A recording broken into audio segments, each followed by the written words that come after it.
nos téléspectateurs. Moi, c'est Gilles Omonga Mabanga. Je suis le fonctionnaire délégué du gouvernement basé à Nziapanda.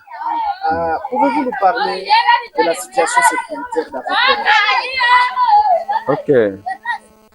D'une manière générale, la situation sécuritaire reste encore préoccupante dans ma juridiction, d'autant plus qu'il y a encore des, n'est-ce pas, des villages qui sont vidés et qu'il faudrait que la paix revienne pour que les habitants regagnent leurs toits respectifs.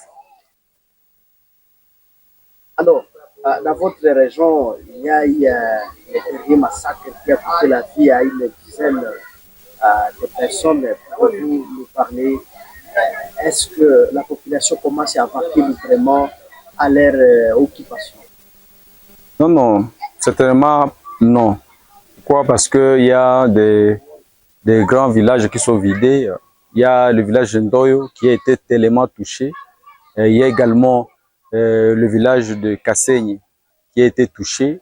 Et récemment, il y a encore le Kassenyi qui a été encore retouché. En tout cas, franchement, les deux grands villages restent encore inoccupés. Et il y a encore des déplacés qui sont ça et là. On ne sait pas à quel sens c'est voué. Alors, parlez-nous des opérations militaires, FARDC et UPDF. Comment vous évaluez cette coalition? Bon, il faudrait d'abord savoir qu'il y a déjà une psychose dans les têtes de nos populations. Et avant d'évaluer Kassenyi, avant d'évaluer Ndoyo, avant d'évaluer même les forces conjointes FARDC, UPDF, mais les gens sont déjà malades. Et qu'il faudrait, n'est-ce pas, des remèdes pour les soigner afin de revenir et occuper chacun son toit respectif. Les opérations UPDF et FARDC et mariage civilo-militaire évolueraient normalement bien, mais cette attitude, l'axe principal, l'axe Buto-Mangouré-Jipa ne sait pas comprendre effectivement qu'est-ce qui ne va pas. Pourquoi? Parce que ces histoires viennent de perdurer. Et bien que la présence des militaires dans les différents villages, mais les milieux restent toujours vidés. Vous arrivez à Ndoyo, les militaires sont là, mais la population est partie. Vous arrivez à Kassenyi, les militaires sont là, la population est partie. Vous arrivez même à Moussiola, à Massé, mais les militaires sont là, mais la population ne sait pas supporter, ne sait pas supporter par rapport à ce qu'elle a subi dans les années passées. Alors, votre zone a beaucoup de minerais. Est-ce qu'on peut savoir si c'est à cause de ces minerais que votre région est en train d'être attaquée du jour au jour par les rebelles? Certainement pas. On ne sait pas s'il y a une enquête sur roche peut-être, mais au moins d'une manière générale, ce n'est pas à cause des minerais que nous devons subir ce genre d'histoire. Ça a commencé au niveau des Kamango, un peu partout là-bas. Je ne sais pas là aussi, s'il y a aussi des mineurs là-bas. Mais ce qui se passe chez nous, bon, c'est une résistance et il faudrait que l'hiérarchie voie comment, n'est-ce pas, changer de stratégie, de méthode pour pallier à cette situation. Mais au moins, c'est que moi je sache que ce sont des carrés miniers qui essayent, tant soit peu, de soulager les différents déplacés de ça et là.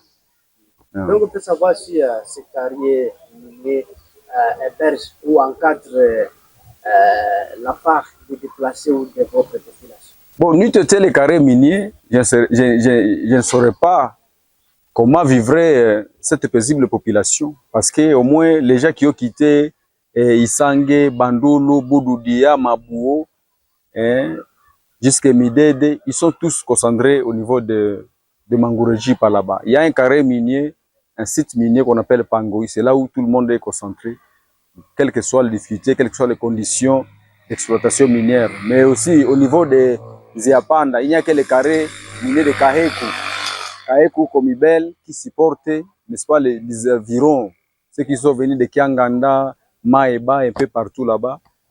Ils sont concentrés au niveau des Nziapanda et chaque matin, ils quittent, ils se dirigent vers les carrés miniers et chaque soir, ils reviennent avec un peu de 10 francs ou 20 000 francs.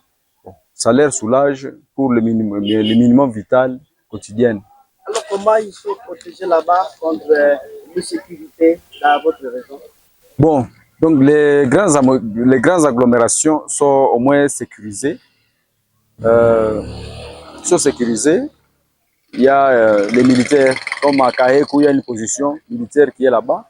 Comme à Mangoureji, par côté Pangoï là-bas, il y a une position militaire qui est déjà basée là-bas, uniquement pour soulager les déplacés. Parce qu'ils n'ont pas d'appui, il n'y a aucune aide qui nous vient de par-ci, par-là pour leur survie. Donc, ils ne vivent que de ça. Nous avons appris qu'il y a aussi des jeunes ou des jeunes filles qui peut-être qui ont pris foot et ils sont encadrés là-bas. Comment vous gérez aussi cette situation de jeunes filles et garçons? Bon, en fait, par rapport à l'exploitation minière artisanale, il n'y a pas de conditions préalables d'hommes ou femmes, donc de filles et garçons. Et il n'y a pas seulement de rigueur sur le plan juridique pour dire que non, pour que vous embrassiez et vous affrontiez, n'est-ce pas, un site minier, il faut peut-être avoir une carte de creuseur et ainsi de suite.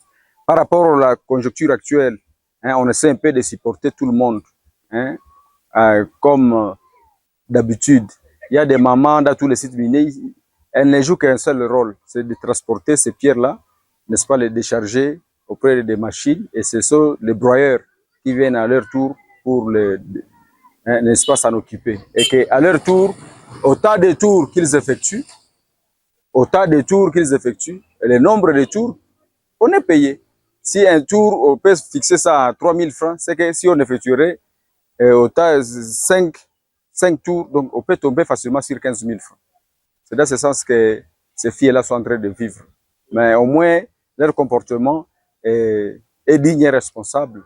Parce qu'au lieu de passer peut-être à la prostitution, elles s'intègrent facilement dans ces histoires pour qu'elles se procurent du savon et aller au salon pour arranger leur chevelure. Alors, je vois la route n'est pas totalement bonne. Chef, est-ce que votre zone a des minéraux, est-ce que ça vous aide vraiment au développement alors que ces minéraux sont en train d'enrichir le blanc partout, donc là où on amène ces richesses? Bon, parler de notre infrastructure routière, bon, c'est bon, mais il faudra d'abord souligner et remercier l'entreprise SSV qui s'était donnée pour, n'est-ce pas, améliorer cette route, l'entretenir en bonne et due forme, jusqu'à même dépasser ce que la population s'y attendait. Mais on est un peu désolé, pourquoi? Parce qu'on ne sait pas quels seraient les motifs valables, ce qui fait que non, la route soit actuellement abandonnée. Vous savez, moi je vais considérer la route comme une tête rasée, et que si on rase une tête aujourd'hui, sachez que demain après-demain, n'est-ce pas, la chevelure va venir mollo mollo. Et la route, c'est vrai, elle est déjà en délabrement très avancé. Et il y a des plaidoyers qui sont en train d'être menés. Et même le gouverneur était ici récemment, lui-même a vécu l'histoire. La douceur des territoires connaît aussi que la route est en train de se dégrader. Et ce n'est pas de mon problème, ce n'est pas le problème de la population, mais l'aspect peut-être sécuritaire pourrait être à la base, mais au moins, si la volonté précédente existe encore dans l'entreprise SSV, serait encore la bienvenue pour ne pas réparer parce qu'il n'est pas encore tard pour que les choses s'améliorent. À vous, personnellement, avez-vous un message en particulier adressé à votre population, adressé à ceux qui travaillent dans des carrières minières, mais également un grand message au gouvernement congolais par rapport à ce qui se passe dans votre région? Ok. Donc le premier message que je peux soulever, c'est d'abord de remercier, n'est-ce pas, le gouvernement congolais pour le bravoure. Parce que tout le monde est témoin, et tout le monde est témoin des mouvements, des va-et-vient qu'effectue, n'est-ce pas, notre force armée de la République démocratique du Congo, et conjointement avec, n'est-ce pas, la force ougandaise, mais y compris également les Wazalènes. Bon. Le message, c'est de renforcer d'abord les opérations. Renforcer les opérations conjointes pour que l'ennemi soit traqué une fois pour toutes. C'est ce dont la population s'y attend. Ça, c'est le premier. Le deuxième élément, c'est que la population est toujours prête, n'est-ce pas, à parler même langage. Le mariage civilo-militaire reste permanent dans ma juridiction. Le troisième élément, c'est qu'il faudra comprendre que sans union, donc nous ne pouvons rien. Et les pourparlers ne peuvent arranger rien. Donc, nous devons réfléchir, nous devons jeter, n'est-ce pas, notre regard dans notre vie future. Voyons le passé, là où nous sommes, et le futur. Si cette histoire persiste, quel sera notre avenir? Voilà un peu ce que je peux lancer comme un message un peu particulier. Et nous nous attendons à tout, mais il faudrait que, par rapport à cette situation que nous sommes en train de courir, et aussi les humanitaires viennent en aide à cette paisible population. Parce qu'elle est déjà souffrante. Ça fait, voici, autant vers réaliser 2 ans. Mais il n'y a aucune aide humanitaire. Mais plus du jour le jour, on apprend que nous, les villages sont en train de vider. Nous revenons vers encore, n'est-ce pas, le gouvernement central, le gouvernement congolais que nous. Il y a des villages qui sont en train d'être vidés ici. Et vous devez aussi apprendre que cet axe est prioritaire pour éviter la ville de Butembo à vivre nos vivres. Nous avons des planches, des huiles, il y a des arachides, il y a des maniocs, des régimes de bananes qui quittent ici pour éviter la ville de Butembo.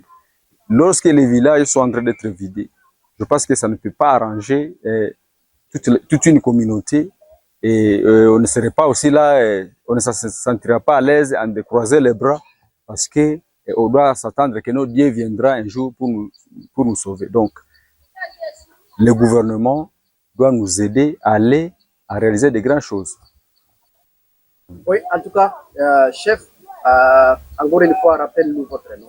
Et moi, je suis Gilles Omonga Mabanga, je suis fonctionnaire délégué du gouverneur basé en Nziapanda, Mangorejipa. Merci beaucoup, chef. C'est moi qui vous remercie.